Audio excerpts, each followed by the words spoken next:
Everyone, and welcome to another Liverpool Transfer Show on Football Talk Podcast. My name is Ozzy, and I'm your host for this evening, this morning, wherever you are in the world, different time in London right now. Lots of rumours circulating today in regards to Liverpool players leaving the club, as well as some other groundbreaking news outside of England that could have some effect in terms of potential business, potential players being join the club, but also clubs being owned as well at the same time. So lots to discuss. So we'll get into it right away. The first rumor that I'd like to discuss about is Ibrahima Konaté. So in the last few days, rumors are suggesting that Konate has rejected Liverpool's latest contract offer. Apparently, Konate has been offered a new salary of 200k per week, which is almost three times the amount that he's currently earning, as I believe he's earning around 75k a week. But according to some sources, Konate has refuted the speculation and says it's fake news. Now, what do I make of this recent rumor, and what should Liverpool do if he doesn't sign a new contract? Now, in terms of him, saying that it's fake news, you kind of have to take it both ways because it could be an honest opinion from Konate, and he seems to be, that sort of person where he's not really playing mind games or anything to that nature. But these contract talks are not something that's just, been brought up recently. It's been something that's been ongoing for a few months now, maybe even longer than that, to be fair, because we first were aware that he was offered a contract earlier this year, and he said that there's been no progress or there's been no signature to that contract. So clearly, those terms weren't favorable to Konate because there has been ongoing negotiations between his camp and the club. So I would be slightly concerned in terms of Konate's future. For him to say, "Look, don't worry, it's fake news." I think he's just trying to appease the fans with that, or maybe it's a fact where nothing has been confirmed or nothing has been clarified from his part. So maybe he's trying to buy time, and you know, you never know in terms of these sort of situations, in terms of how footballers communicate that sort of message. But the club, in terms of the people that are working at the top, should be smart enough to understand what the player's motive is. Is he interested in signing a new contract, or is he playing the role where he's not quite so sure yet, but will give us the word later down the line? For me, that's not an option. If he's showing any inkling that he doesn't want to sign a new contract, for me, he needs to leave this summer. Now, some fans will say, well, it's not, easier said than done just to sell a player. Look, in terms of how transfers are done, discussions do take place behind the scenes. It's not always a legit process where a club contacts another club and that's when the deals happen. It's a little bit of a different scenario there. So for me, if Liverpool feel like Konate won't sign a new contract, they can discuss, or have these private discussions with certain clubs across Europe. That would be Richard Hughes' job to speak to certain clubs and say, look, we're having a situation with Konate where he doesn't want to sign a new contract. Would you be interested in signing him for a cut price of 30, 40 million pounds? Because we couldn't really command too much of a crazy fee it will have to be around that sort of range. For me personally, if we were to sell him this summer, I'd be pleased with the amount that we actually paid for him. I think that would be the right kind of fee to move him on if he doesn't want to sign a new contract. But it's literally blurred lines for me because Konate seems like such a decent guy. I don't feel like money is going to be like a crazy motive for him. Of course, you want to earn what you're worth, right? But I feel like he's in a place where he's at a club that can definitely meet his ambitions, and eventually he'll be one of the mainstay defenders, or possibly one of the leaders, in years to come after Van Dijk leaves. So who knows in terms of what his situation is? Of course, with Real Madrid, unfortunately in the mix and doing the groundwork to try and get him on board for next season. Basically signing him on a free transfer, like they did with Trent. Uh, that's the concern there. Is he getting swayed by those noises? It could be because there's a lot of French players there. There's a French contingent there. You've got your Camavingas, your Tchouaménis, Mbappe's, the high profile players from the national team. So it could be an appeal for him to join his mates there and play at, let's be honest, one of the most established clubs in world football. So I don't know, I'm a bit on the fence with this one, but I have said it quite clearly on a previous shows. If he is showing an indication that he's not going to sign, then maybe we try and part ways with him this summer and not lose him on a free. Some fans will say, "Well, look, let's have him for another season," but financially, that doesn't really make much sense to have him for another season. And his mentality could be different. He might not be as focused or as driven, knowing that he's not going to sign a new contract, or he knows he's actually going to move at the end of the season. You don't really know how players react, so it's going to be interesting. Feel free to let me know in the comments what you think. What should we do with the Konate situation? Should we, trust his word and bide our time in order to get that contract extended, or do we go with our gut instinct, as in the hierarchy, and make the move now? Where if we don't feel like he's going to sign a new contract, maybe we should move him on and try and find a replacement within this window. So feel free to let me know in the chat. Just gonna go through some of the comments here. Uncle Roz TV says, "Hey bro, big up Uncle Roz. Thank you for tuning in, and guys, please make sure to subscribe to Uncle Roz TV."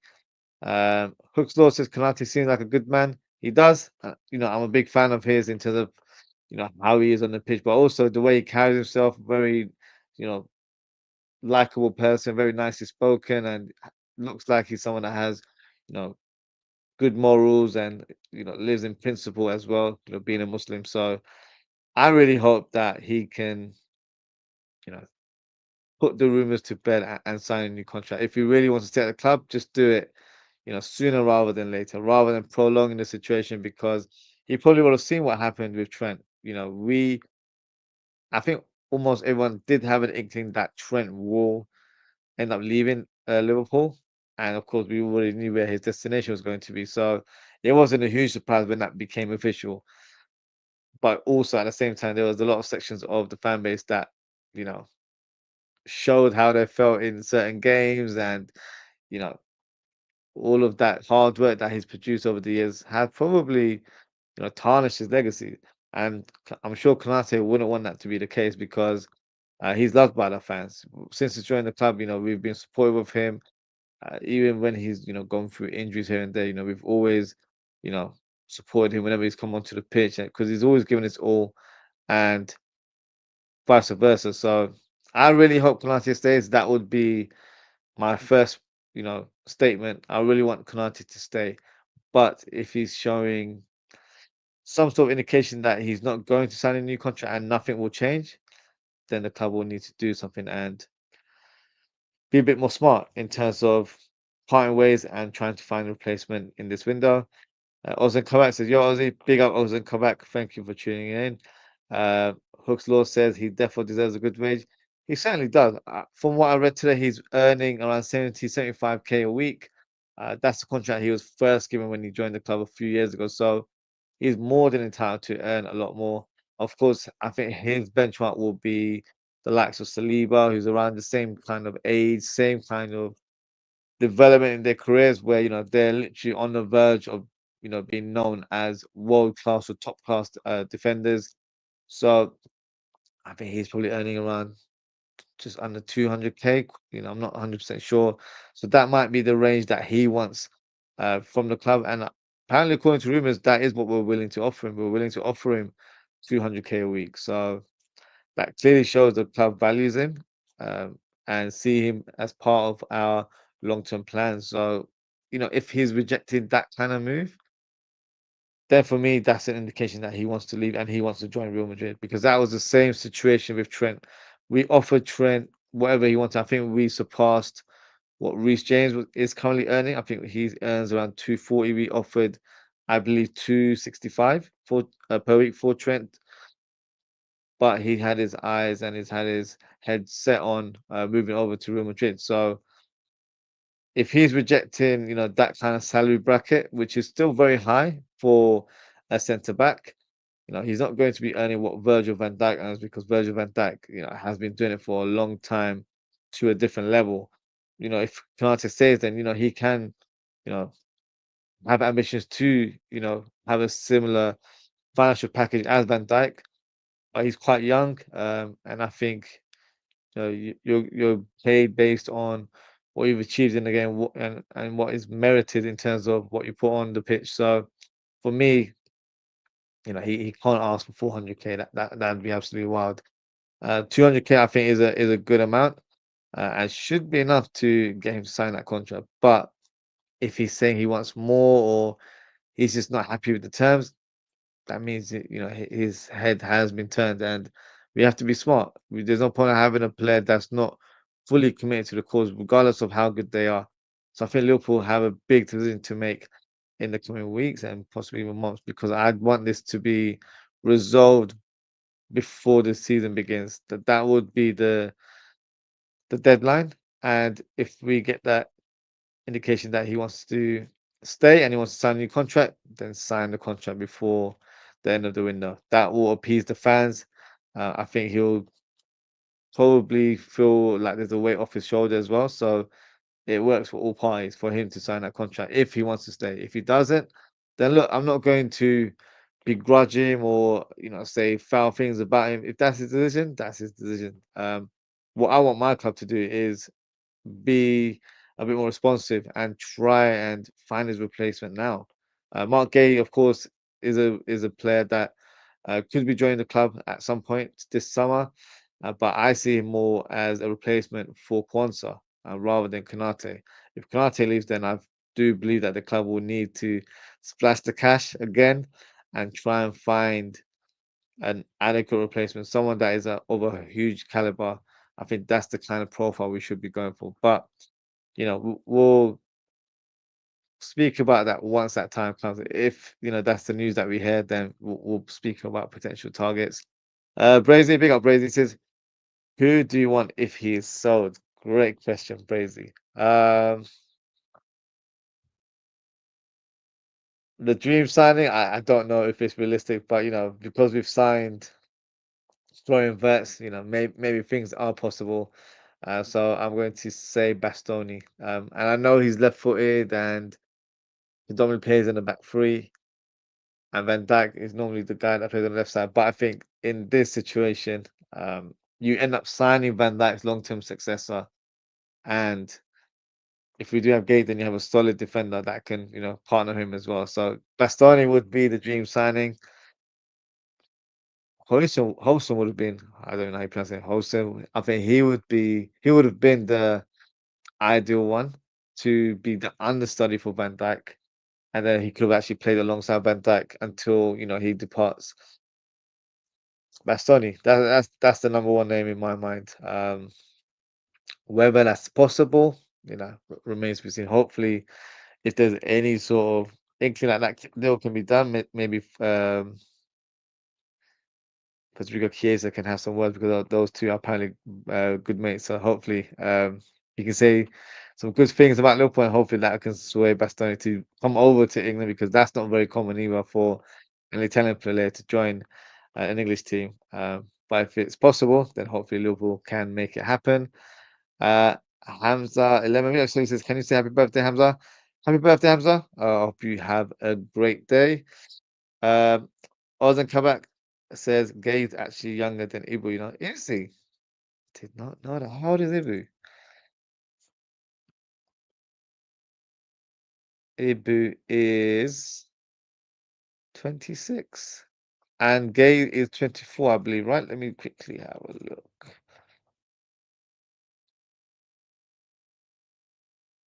Yes, he's 24 years. Well, he'll be 25 very soon. But yeah, so 1 year separate. So I think I think Gay would be a good signing for us. I really do. I know some fans still aren't on board with that one, but I'm looking at the bigger picture. If he's replacing Kwanzaa, that's an upgrade automatically. And remember, I mentioned this last week in the last Transfer Talk show.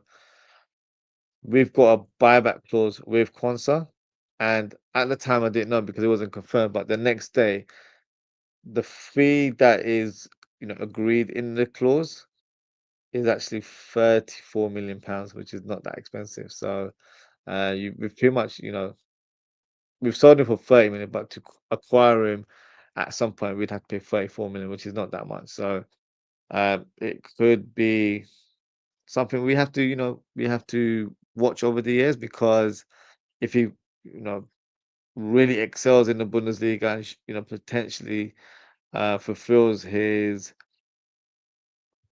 talent that we've seen over the years, or we know that there's potential there, but maybe off-field stuff overshadows his playing ability or his focus on the game.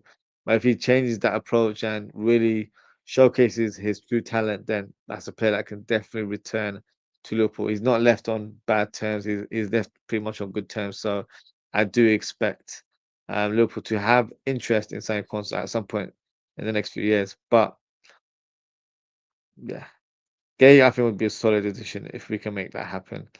Um, Odegaard says, Bastoni, what a player. Free him from Inter Milan. Yep, that would be the dream signing for me. So that's the one um, I really want us to go for if Konate leaves, but also when um, Van Dijk decides to leave the club in the future, that would be the person that I'd want. I don't know what age Bastoni would be. Uh, let's see what his age is currently.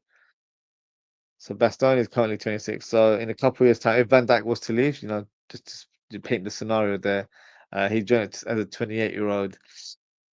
Maybe he doesn't fit the model there for FSG. So maybe the time is now to try and sign him instead of waiting 2 years for Virgil van Dijk to leave the club or wait for his contract to end. So if Konate does want to leave, this would be my number one choice. Um, Hamza, do you think we sign Isak this summer? I'll speak about Isak later in the show and give you my sort of inkling. But yeah, stay tuned. I'll mention it very shortly. Hooks Law says Kwanzaa is mentally weak but immature. Yeah, that comes with age as well. But hopefully, if he moves over to a different league, a different country, where he's probably going to adapt in terms of new environment, new language. There's so much involved when you move over to a different country altogether. So if he's able to adapt, it could actually excel the maturity levels for him, and maybe he, becomes a bit more mature than what he currently is. Of course, we're all going off based off what we see on social media here and there, which is definitely not a good light on the player. But he's very young. We have to understand. I think he's 20, around that kind of age bracket. So he's going to make mistakes in life on the football pitch. So I think the move to Bayer Leverkusen was the one that made the most sense. And I think it's good for the club, it's good for the player, and it's good for Leverkusen. They've signed a very talented centre back. And let's see what the future holds for him. Hopefully, he develops into this player that we all kind of envisioned. And maybe we'll see him return um, to Liverpool at some point in the future. Ozan Kabak says, does FSG sign another midfielder, or are we good for now? I would love for us to sign a midfielder. I think it would make perfect sense for us to add another body in midfield.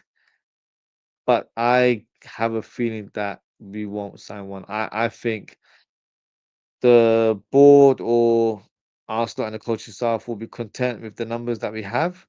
Because if you look at the sort of the double pivot or the more defensive minded midfielders, the likes of I think just this is a few here right now. So you've written Verts, Sobo, McAllister, Grab, Kurt, Endo, even Harvey if we don't move. So I think Harvey will definitely move at some point. Um, some of the players you mentioned, they're a bit more advanced. In terms of the more defensive players, you've got your Brown Burks, McAllisters, Endo, Jones, Bajcetic. I'll speak about him. He's one of the players that's going to be a topic today as well. And I guess the sixth choice will be McConnell.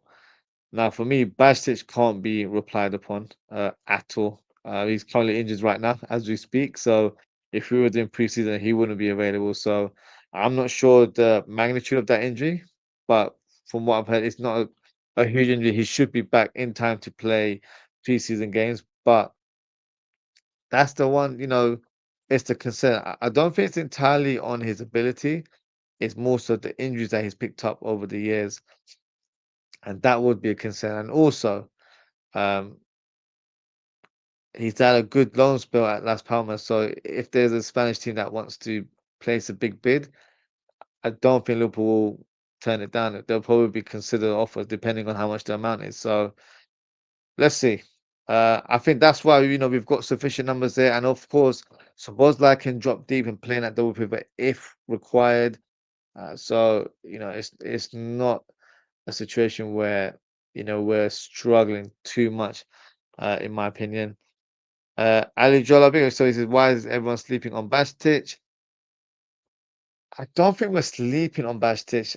Of course, when he broke into the team, he pretty much showed, that he's a very talented player.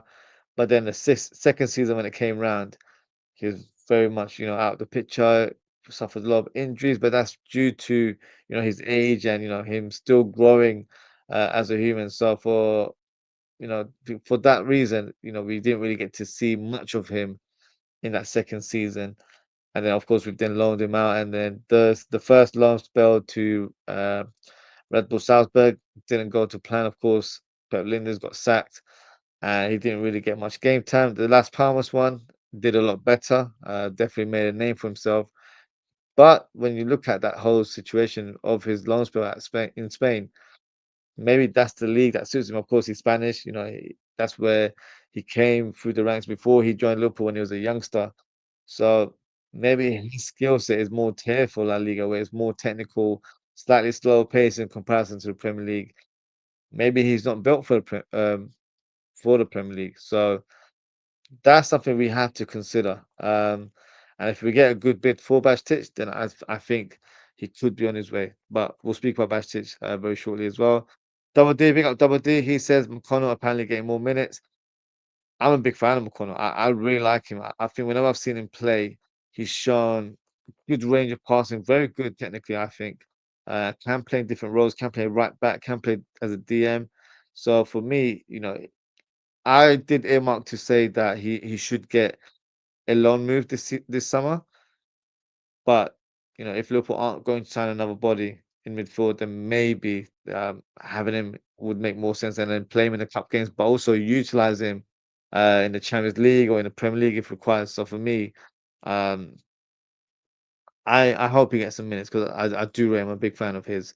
Um, Other Kawase was stacked in midfield. Then yeah, we've got a lot of players there, so that's why I feel like if there's any departures, then that's when you sign your like for like replacements. A lot of fans assumed that Endo would be leaving. I thought Endo won over on a slot in the second half of the season, so I didn't really see that being a reality. I think he'll stay for one more year, and then next year, we might then go on and find a replacement for him. But when you've got a team that's got a lot of young players, you do need to have that experience head, that professional that knows his role. So whenever called upon, he's fit and ready to play. So the likes of Endos and your Simicast, they're the ones where they know they're not going to play week in week out, but whenever called upon, they do have enough quality to have an impact on the team. and I think that's what end up brings to the table. And also, I think due to his experience, he brings that stability where if we need someone to shut up shop, he's capable of doing that, and he's shown that on numerous occasions last season. So for me, Endo has to stay, and therefore it's not a huge necessity for us to add another midfielder. Having said that, I would love for us to sign another one. If we do, then I feel like it completes our squad even further. It might also depend on who our targets are, because if there's a name that the data team or the coaching staff have earmarked as the guy that they want and he becomes available, then it could be where we fast track that move now rather than wait 12 months down the line. So it'll depend on who Liverpool would like to recruit in that position. But it wouldn't be anyone in my opinion that will displace Gravenberch or McAllister. They will definitely be the starters in the team. So whoever comes in, they're going to play not not a second choice. That's a bit. I think they'll play in rotation and potentially be back up for both Gravenberch and McAllister. And it needs to be a profile that complements both players. So it has to be someone that can play with Gravenberch but can also play with McAllister. So it can't just be one that's too similar. I think it has to be a hybrid of the two, if that makes sense. So a player that shares Gravenberch's quality where he's a ball carrier, but defensively sound, and then of course have that playmaking ability like McAllister. So there are a few players out there. Someone that I really like is Adam Wharton from Crystal Palace, but he'd probably cost an arm and a leg right now. So that's the profile I think the club should be looking at. Whether it happens this summer, I'm not 100% sure. I think the sole focus now would be to try and get that big striker that we want in the squad and sign the centre back that we need. And I think after that, we might be done, in my opinion, unless things change and we come across opportunistic signings, which you can't rule out. So you never know. Um, Also, Kawhi says that's bodies in rotation. Yep, 8 minutes. There's a lot of players there. Ali said additionally, Leone, who is emerging in our youth squad. Yeah, he's a fantastic talent. He's already made a few cameos for the first team last season, and I'm expecting the same this season as well. I expect him to be involved in more cup games and might even get a few more appearances in the Premier League. So he's got big future at the club. I think we'll see him at some point next season. Golden come back saying 9 bodies in midfield. Um, Hook's Law said Slot should have used Endo more. I think with Slot, when he assessed Endo, in the first part of the season, he knew, this player is an enforcer. He's going to be very physical and very strong in his tackle. But it was quite obvious that Arne Slot wanted to sign a deep playmaker that was a technical player like Zubimendi, who of course we were targeting last year. I think that was the profile he wanted. Endo, as good as he is, he's not the most technical player in terms of the highest standards. He's a player that can, of course, pass the ball, has a good passing range on him. But in certain situations, I don't feel like he excels, and that could have an effect in terms of how the team sets up going forward. So, for example, if he receives a ball on a half 10, he doesn't have that awareness like a Zubimendi does. So that's probably why, he's not, or he wasn't, I guess, earmarked as a valid option for Slot. But I think, when you're in that sort of boat and the coach isn't fully convinced of you, the best thing to do is work hard in the training ground and show him that you are committed, you are a professional, you're going to give everything to the cause, and that's what happened. Whenever he was called upon, he put in a shift. He really helped the team, especially in matches where we would have a 2-0 or 1-0 lead. He would come in and just sharp shop and make sure that we're secure from a defensive point of view. So provided that protection, provided that still that we needed in front of the defense. And I also thought, you know what, this is an asset that I can really use in certain games. So not going to be a starter in this team, but definitely a valuable squad member. So that's what I think, won over Slot in the end. But at some stage, it looked like Endo wasn't going to be an option for Slot any time last season. So you know, Endo has done well to change the mind of the coach, and fair play to the coach. Some coaches can be quite stubborn and say, "Look, I could not care less what he does on the training ground. I want him sold, and I want to bring in the player that I want."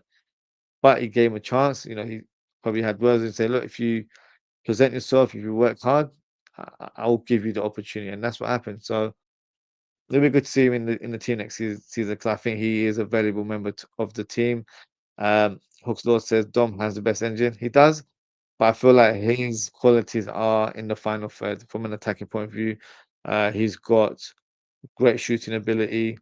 Um, Set pieces very good at as well, and that's something I feel like we'd want to see a lot more from Dominic Szoboszlai next season. So hopefully, he can make that happen. Other comeback says Aussie, we've got enough depth to compete on four fronts. We do. I think we do now. We do have enough cover. I think the centre back position has to be addressed because of Kwanzaa's departure. Um, but that area would still be a little bit of a concern because it'll be Van Dijk, Konate, Gay if he's the one that replaces Kwanzaa, which I'm pretty much sure is going to happen at some point. And then you've got Joe Gomez. As much as I love Joe Gomez, he's a player that you know has picked up a lot of injuries over the years, so it can't be heavily relied upon. So maybe if we were to sign Hato, who's a hybrid, he can cover left back and centre back. That would be the most logical thing to do. But only time will tell. I'm not sure if we sign two centre backs, but if we did, I think that would be the smart decision. But we'll see. A lot of weeks and a couple of months remaining until the end of the window. Fozzy as well. Big up Fozzy says, yes, bro, get the likes up all. Thank you for your comment. Thank you for your support there, Fozzy. Let's move on to the next player. Now, Milos Kerkez, as you can see on the screen, he was on a plane yesterday flying over to Liverpool to take his medical. He's got his mum, dad, I think that's his brother there. And from what we've heard, or from what we were hearing today from Fabrizio Romano, is that it's pretty much a done deal. He is a Liverpool player. Only a matter of time that we hear an announcement. My prediction is that that announcement will happen tomorrow. It will be a Milos Wednesday, I guess. Or they might continue their theme and present it on Friday as Kirk's Friday. So, no sort of concerns in terms of, if Kerkez is going to be a Liverpool player or not. He is a Liverpool player, and we should be presenting him very, very soon. On to the next player. Now, Darwin Nunez. As you can see on the screen, he's shaved his hair, so he's got a short haircut now. Does that mean new club, new season, new me, in terms of his point of view? Potentially, because the rumor right now is that he has given the green light to move to Italian champions and Napoli. But the current situation is that Liverpool and Napoli are still in discussions. The agreement in terms of the fee and the overall deal hasn't been concluded, so there's still a lot of work to do there.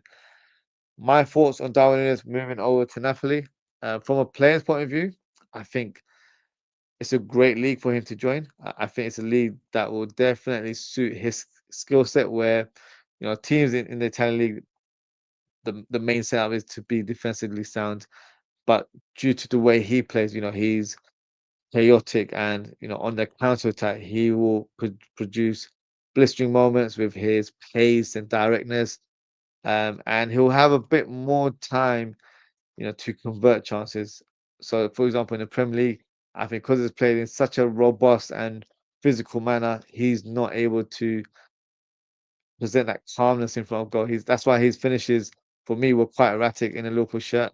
In Italy, I think he'll be a bit more calculated, a bit more composed in front of goals, and that will lead for him to score a lot of goals. So for me, it's a natural fit, for him to join a team like Napoli. It's a great fit, in fact, because you've got a player that's aggressive and a player that is very passionate on the pitch, and that pretty much describes the Napoli fans as well. So it's kind of like a match made in heaven. It's the right club for him to join, and if he's even a little bit successful there, he will be loved. He will be you know highly regarded amongst the fans there. So for him, it's a great move. From a personal point of view, it'd be a good move for him and his family. Moving over to Naples, nice weather, good lifestyle. So ticks all the boxes. And I think one thing that, would help him in terms of his career that he gets to stay in Europe. I think that's one of the key reasons why we haven't had further discussions with the Saudi teams because maybe that's something he wants to continue doing. He doesn't quite want to move over to Saudi, even though the money's good. He maybe wants to have one more crack with a European side and then maybe, think about the Saudi move in the future because that Saudi interest will probably be there at some point anyway. Um, so yeah, it could be where Darwin Nunez moves over to Napoli. My concern would be the transfer fee. How much would that entail? Because Saudi were willing to spend about 70 million on him. We're not getting 70 million from Napoli. Um, I think European teams, well, I think the price we had for European teams was 50 million, but I don't think many of them will present that kind of offer. So the current rumor is that Napoli aren't willing to spend more than 35 million, which is very, very low. I can't lie to you guys. So if that is the price and that's the maximum that they'll want to offer, the club might have to, reluctantly accept it. But it's not a great deal from a Liverpool point of view. From the player and the new club, which is Napoli, it's a great deal. From a Liverpool point of view, it's not the best deal, unfortunately. So, um, yeah, let's see. I think we'll get some further developments by the end of this week. We might even get official news at some point, but I think we'll get some further developments this week, and that would definitely spearhead and you know change the urgency for us to sign another striker at the club as well, which of course we'll talk about very shortly. Hook's Law says Napoli will get another volcano. Yeah, they probably would, to be fair. Ozzy come and say, what's the minimum amount Hughes will accept for Darwin? You think, Ozzy? I think it is that 35 million range. It wouldn't be anything less than that. I personally think we should probably hold out for 40, 45, that kind of range. But I think 35 might be the range where we end up selling Nunez to Napoli. But there's another thing that we haven't even mentioned is Chiesa. So Chiesa is still a player that is of interest to Napoli. Um, I don't want to talk like we're doing career mode on FC25 here, but maybe we have like two players going one way, um, and maybe we sign another player, maybe someone like an Osimhen. Um, but I don't know. That doesn't really happen in the real world. But Osimhen is a player that seems to be very much liked for whatever reason. He was very close to signing for Al Hilal, the Saudi team, but I don't know, for some reason they couldn't agree to terms in terms of the financial package, which yeah, still bewilders me. To be fair, God knows what Osman was asking, but this could be something that may be considered nice, especially with the clubs currently having ongoing discussions right now. Maybe we involve a swap deal with Nunes and Osimhen. Of course, the Chiesa one would just probably complicate it even further. But if it was Darwin Nunez and Chiesa, we shouldn't pay a single penny and get Osimhen in return because we probably value Darwin Nunez at 35, I guess, in this deal. We probably have value him a lot higher, but unfortunately, no one's going to pay that kind of money right now. And then Chiesa would be valued at 15 million. So 35, 15 is 50 million there. So 50 million, I think they value Osimhen at 60. Um, I was presenting the picture and say, look, you can have Chiesa, you can have Darwin Nunez, and we'll have a straight swap with Osimhen, and then just take it from there. So that would be smart business because you've signed a striker who, for me, is a fantastic finisher, prolific striker, something we miss in our team. And you pretty much, sold Nunez and Chiesa. The Chiesa one's a bit of a grey area for me because Nunez and Osimhen like for like players, but then you've already reduced another attacker in the team by sending over Chiesa, so we will have to find a replacement for him. So there is a player like earmarked, which we'll talk about in the show as well, but you still got to spend money to some extent to get that replacement for Chiesa. So let's see. In terms of Osimhen, I would be in favor to sign him. I would be in favor of us involving some sort of swap deal between Nunez and Osimhen. Whether that happens or not, I'm not too sure. It could just be two separate deals. But then I would feel like we're getting shortchanged if we only receive 35 and we end up paying 60 for Osimhen. I don't think that's correct. But we'll see because striker market is not the best at the minute. There aren't too many established options out there, so only time will tell. But I think Osimhen, could be presented as a Liverpool player at some point. Who knows? Only time will tell. Stefan Bajcetic, so a player we mentioned earlier in the show. So apparently, Liverpool are willing to listen to offers for the midfielder, and the club are looking at a fee of around 25 to 30 million pounds. Now, the big question is, should Liverpool sell if they received a bid of that range? In my opinion, yes. I know a lot of fans might not agree to that comment there, but for 35, 30 million, I think that's a great deal for Bajcetic. He's a player that does have potential, but as I mentioned earlier on, I feel like he might just be a player suited for La Liga in comparison to the Premier League. So in that case, then you know, let's try and sell him where he has got a bit of a valuation right now. 30 million for Bajcetic for a player in my eyes, if he was in the Liverpool squad, the highest he'd be would be fifth choice in our midfield. When I say midfield, I'm not talking about our number 10s. I'm talking about the double pivot. So he's fifth choice behind Gravenberch, McAllister, Endo, and Jones. And then he's fifth choice. And then it's McConnell. But I'd probably put McConnell, personally, I'd probably put McConnell ahead of him because of availability. And I think I've seen more of McConnell than Bajcetic, and I feel like McConnell's a very talented player. So yeah, I think that would be how I would do. I would sell Bajcetic for 35, 30 million, maybe sign that midfielder that we were speaking about earlier on, and then have McConnell as sixth choice midfielder. So I feel like we would have covered all the ground there. You have Gravenberch, McAllister, first choice. You would have Jones, who would be a like for like cover for McAllister, and then you sign a player that will be a backup for Gravenberch, but also can play alongside him. And then you've got an experienced player in Endo, and then a young player up and coming in McConnell. So that's your six midfielders there. So that's the perfect balance, in my opinion.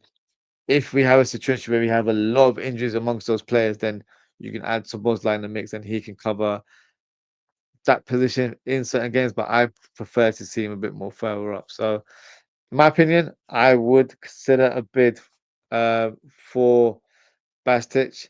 If it's around 25, 30 million pounds, I think we should accept it 100%. So let me know what you think in the chat. Is that an option for you guys, or do you think he deserves at least an opportunity to play this season, and then next season we can make that decision going forward? So let me know what you guys think. On to the next player now.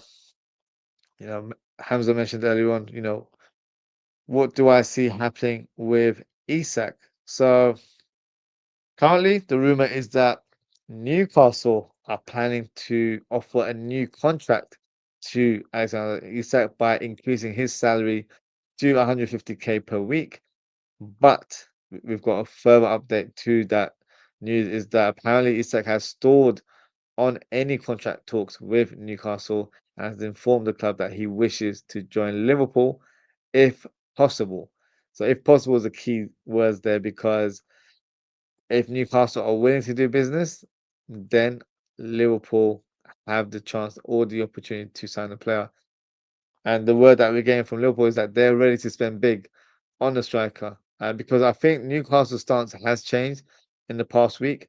Before, they were pretty much saying he's not for sale, no fee.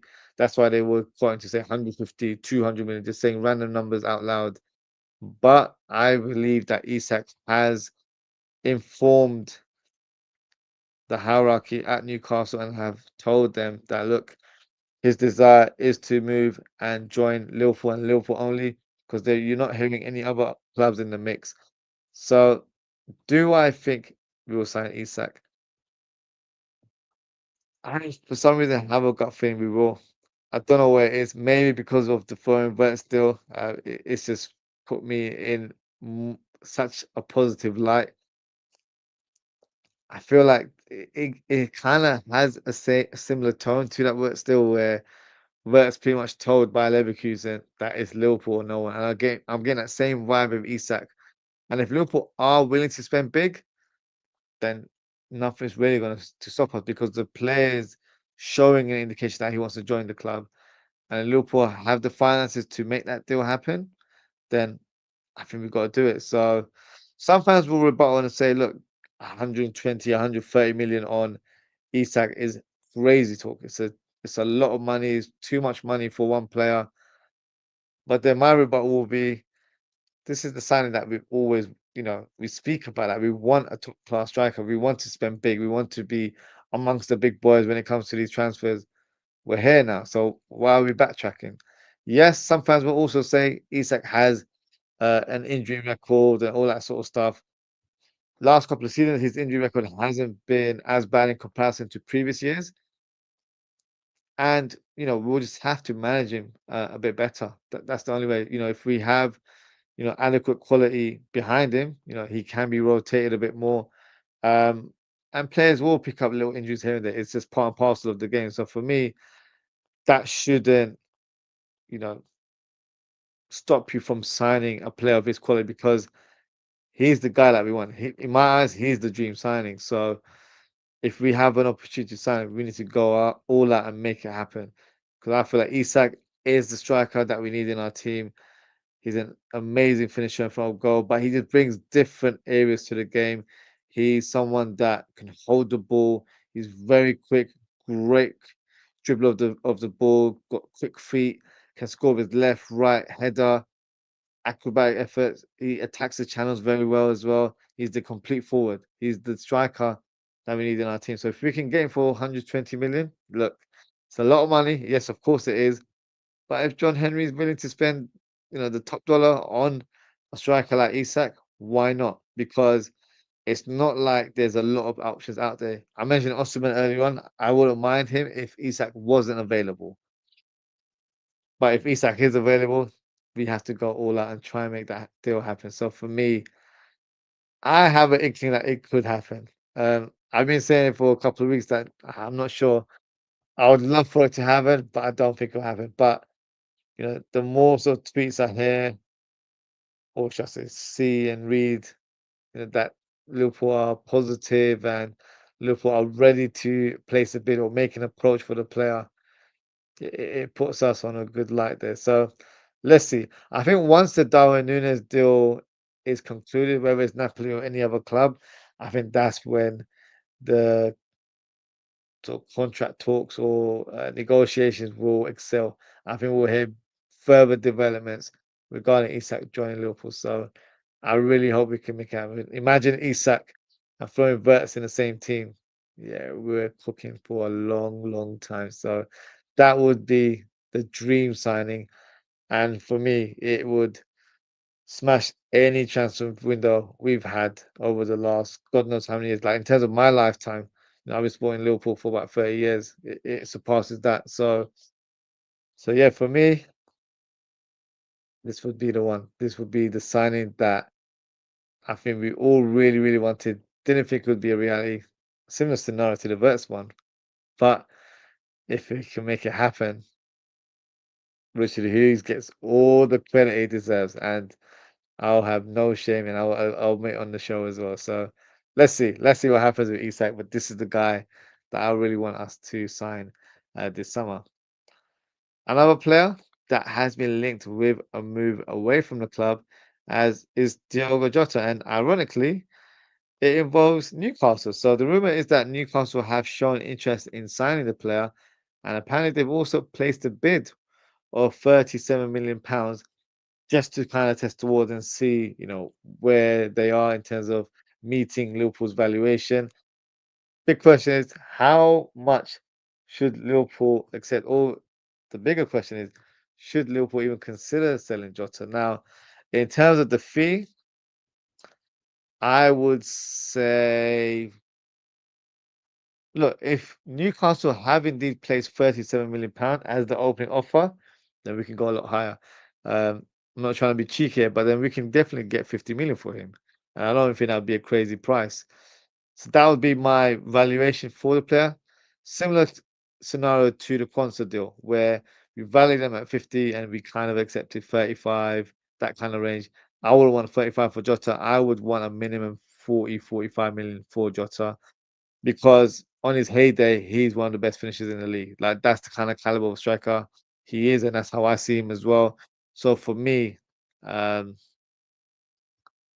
that kind of range would make more sense. So I'd go for 50. I think 50 million is not a crazy amount, especially if they've tried to test the waters with 37 million pounds, according to rumors. Um, but we'll see. We'll see what happens with Jota.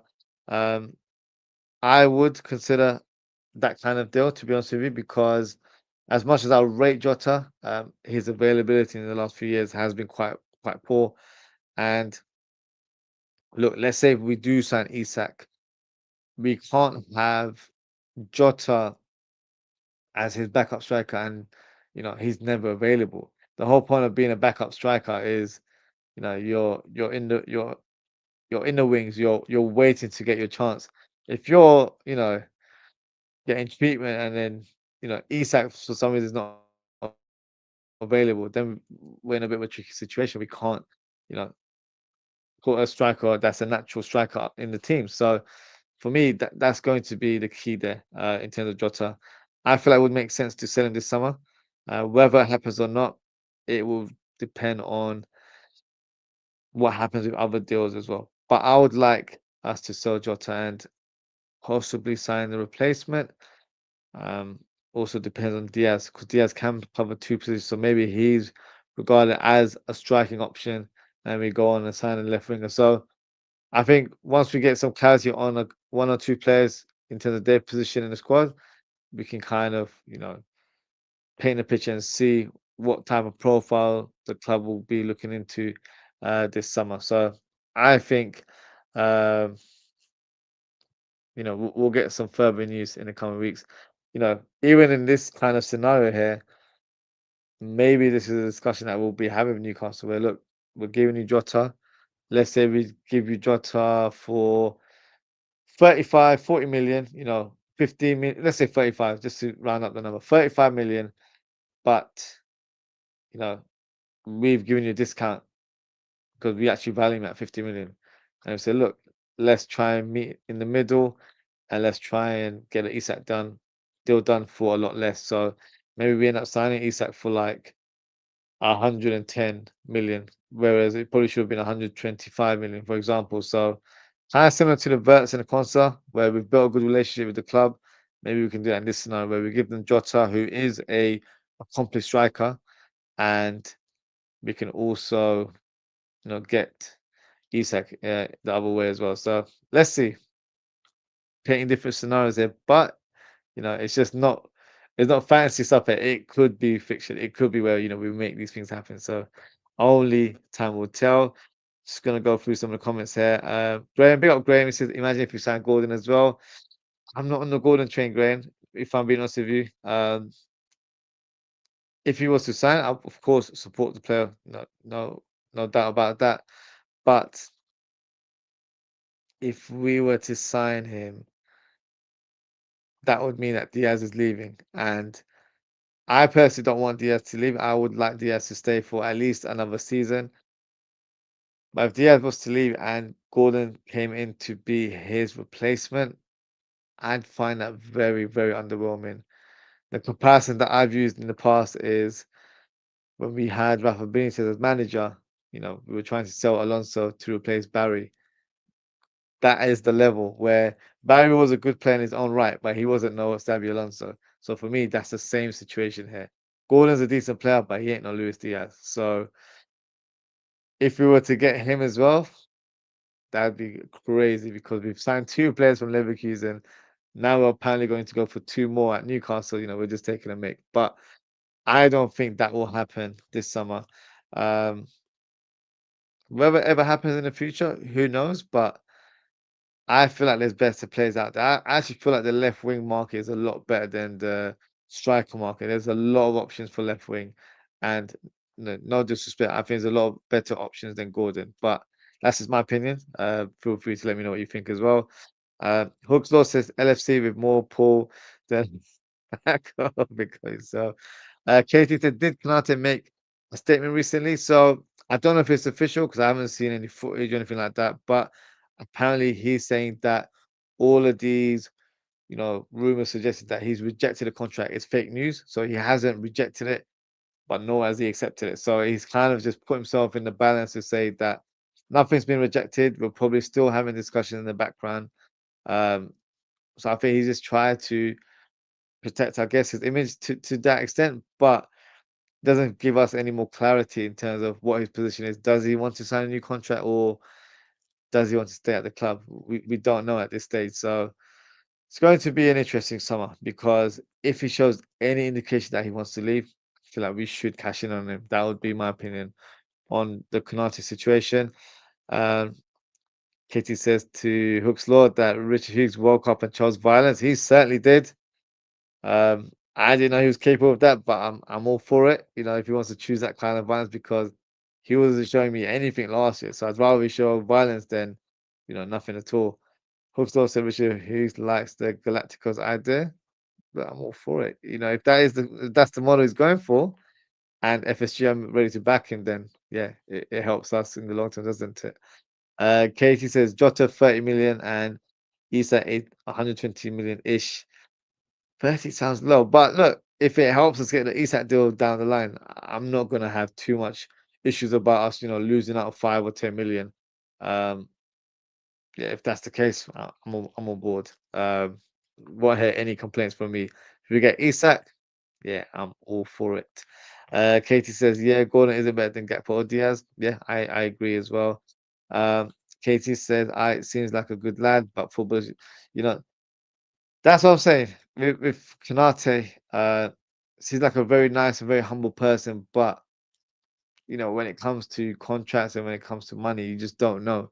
And if he has been offered 200k, which is the rumor right now, I think that's a sufficient salary for a player of his quality because Saliba I think earns around the same range as well, and I would say they're on the same level in terms of their stages as defenders because they're quite young still, but I think they're the ones that will be earmarked as potentially the best defenders in world football for years to come. So they're on that top class level. They're just on the verge of being world class. I think that's the level that I would put both Saliba and Konate. So if you're earning 200k, there's nothing to say that in a couple of years' time you won't get a pay rise.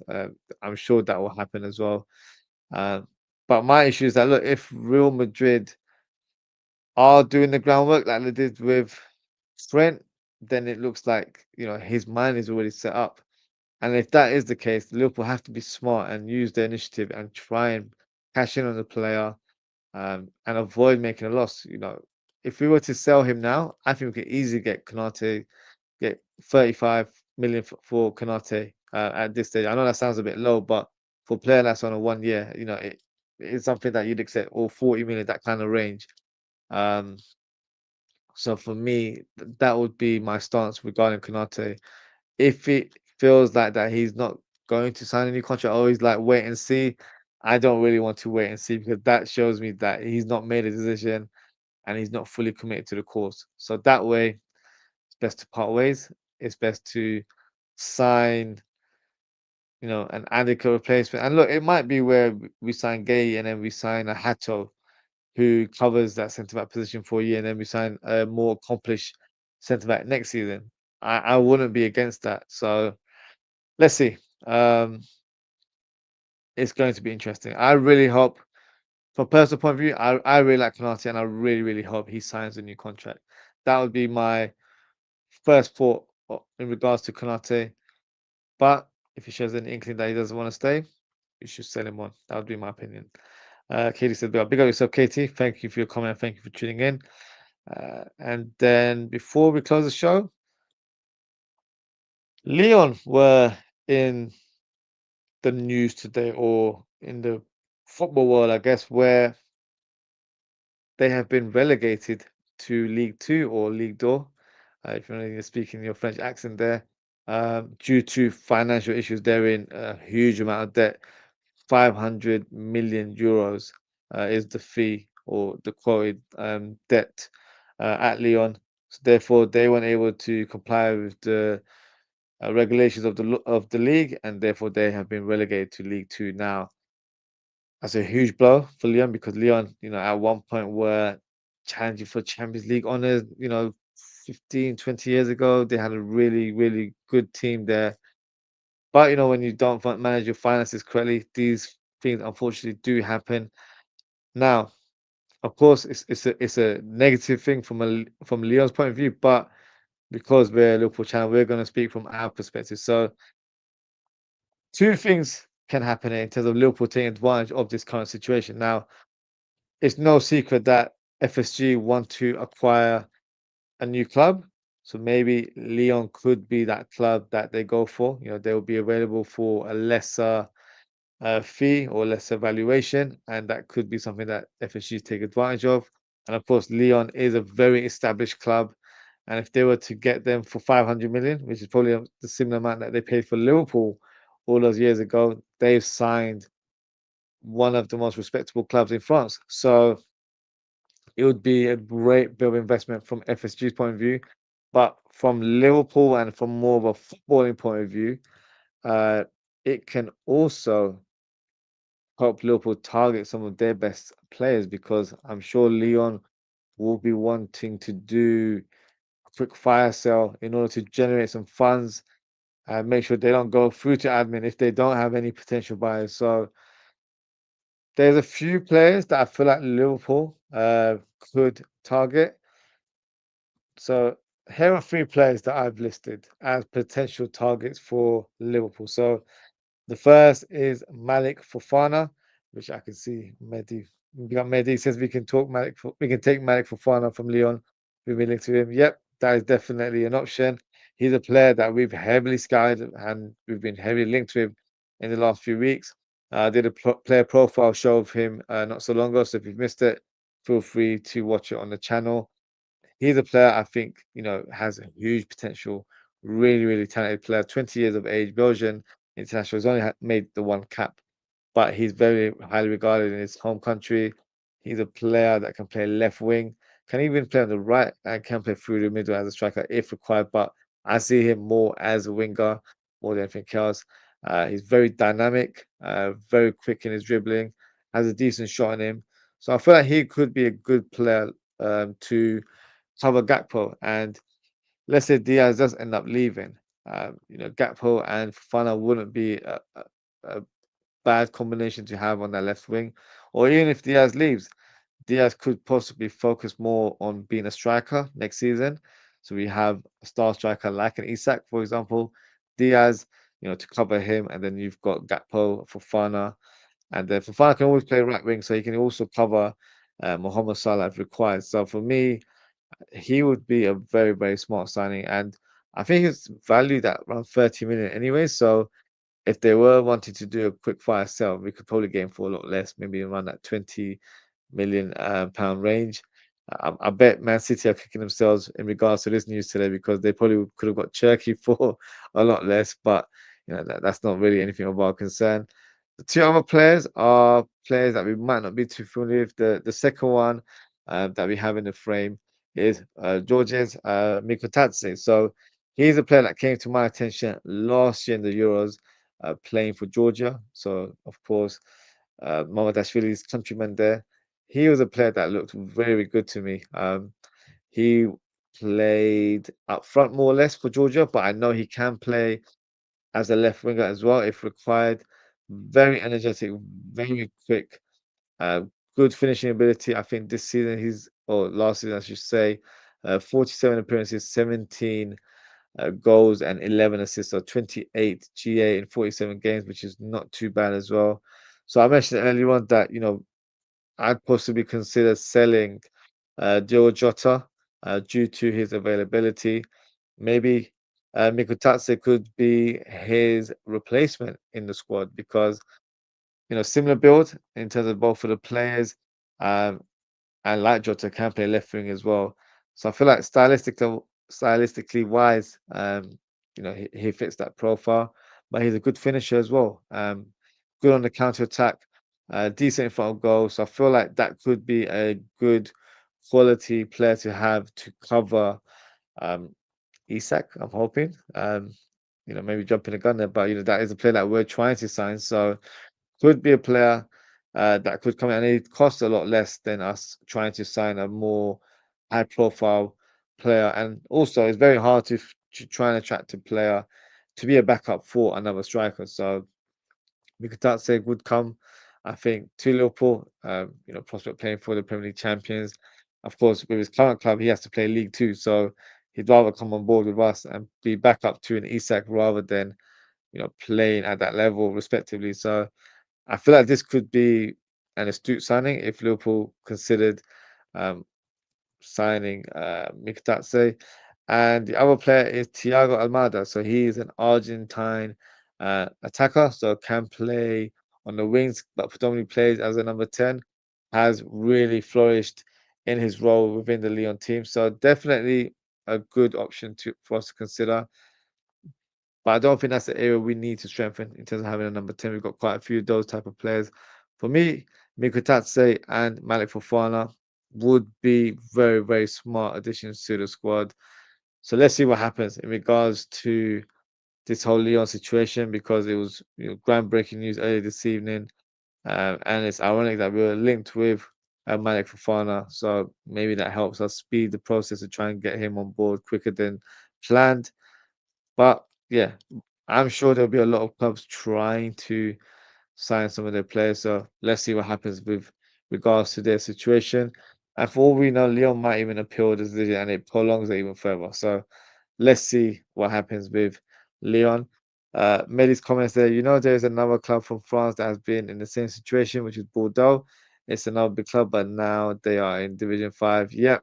So I think we were actually very close to acquiring Bordeaux as one of our, or shall I say, not ours, as in terms of Liverpool, but one of FSG's clubs.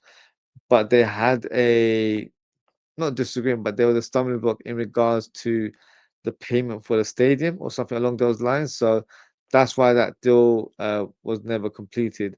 But that was actually one of the clubs that Liverpool, or shall I say, FSG, tried to acquire. So, it never happened, and that's why they're in Division 5. But it could have been a very smart investment.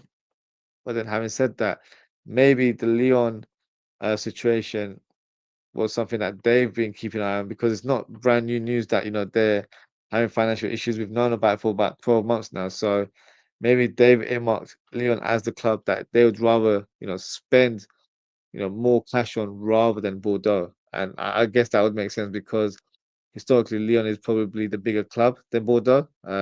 Some French fans might disagree, but in terms of what we've seen over the years in the Champions League, they've been prominent in those competitions. So for me, in terms of that doesn't affect us from the ownership point of view, but with these sort of players that are potentially available, it could definitely help us in terms of recruiting more players for our squad. So it'll be very interesting to see what happens. But that is it for today in terms of the latest transfer rumors, and that is the end of the show. So thank you to everyone for tuning in, and thank you to all the people that have commented today. I appreciate your engagement as always, guys. So shout out to Uncle Roz, shout out to Hooks Law, shout out to Ozan Kabak, shout out to Brazy, shout out to Hamza, shout out to Ali Jallo, shout out to Double D, shout out to Fozzie's World, shout out to Graham, shout out to KT, and shout out to Mehdi as well. Appreciate your engagement as always, guys.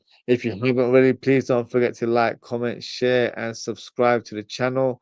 In terms of upcoming content, I hopefully do plan on doing an impromptu show because the rumor is that we might get an announcement in regards to Milos Kerkez being unveiled as a Liverpool player. So if that news breaks tomorrow, then I'll be doing an impromptu show later in the evening tomorrow. And on Thursday, I'll be doing a watch along of Juventus versus Man City, which should be an exciting encounter. And on Friday, we'll be doing a transfer talk show. So we'll probably touch on a few of the rumors I've discussed today, but hopefully we'll hear some more groundbreaking news and we can have more of a thorough discussion on the show, which is Liverpool Transfer Talk. Also, I want to say thank you to everyone for your support. We've hit 500 subscribers, which is a great milestone for YouTube content creators. So I just want to say thank you to everyone for your kind support, whether it's through liking the videos, sending comments, or subscribing. It doesn't go unnoticed. So I really, really do appreciate it. And because of that, us hitting that milestone, we've actually been enabled to receive super chats. So if you want to donate or if you want to send a super chat, that is you're able to do that now. And we also started a membership. So that's something I plan on doing in the coming weeks where I'll be creating exclusive content for members only. So if you want to be part of that club, feel free to join. I've pinned a link in the live chat. That is the joining link to our membership. And yeah, I'll keep you guys posted in terms of upcoming content.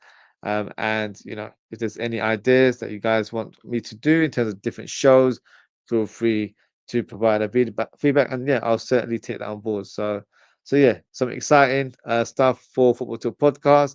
So onwards and upwards going forward. But that is it for today, guys. Just got a couple of comments actually. Hooks Law says cheers, and Double D says brilliant. Big up you guys. Thank you for your comments there.